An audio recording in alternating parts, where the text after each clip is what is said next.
د ځان بسیاینې پر لور. د ملي تدارکاتو کمیسیون له جوړېدو راهیسې د 2291 قراردادونو د څېړلو له لارې 18.3 میلیارد افغانۍ سپمول شوي او څه د پاسه 100 شرکتونه په داوطلبیو کې له ګډون محروم شوي.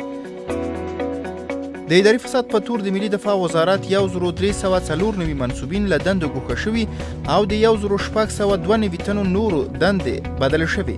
د فساد پر ضد د درنو جرمونو په عدلي او قضایي مرکز کې 11 سلنې محکمې ترسره شوي او همداراز په دغه مرکز کې پر 70 نور ملکي او نظامي دوسیو کار روان دی.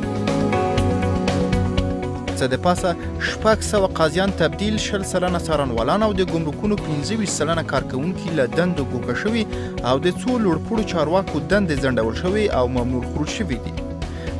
د 98 سلنه دولتي چارواکو شتمنۍ ثبت شوې. د کابل بانک له پوروړو څخه 450 میلیون ډالر راټول شوي او دغه بانک د کړکېچ اصلي لاملین زندان ته لیکل شوي. همداراز په کورنۍ چارو وزارت کې 187 تنه د فساد په تور نیول شوي او د 15 لوړپوړو کسانو په ګډون 40 پولیس منصوبین لوی څارنوالۍ ته ورپېژندل شوي. د حج په پروسه کې 14 میلیون ډالر سپما شوي. همداراز د لوی ښارونو د ښاروالۍ عواید 20 سلنه لوړوالی ښیي.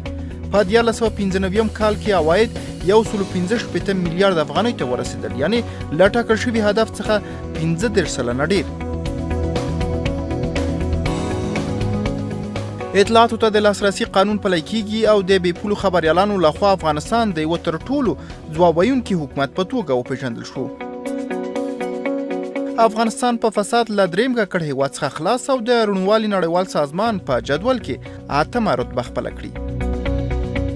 د روڼوالي په لور او د خلکو د ګډون د پراختیا په موخه افغانستان د پرانیستي حکومتوالي سازمان OGP کې غړیتوب ترلاسه کړ.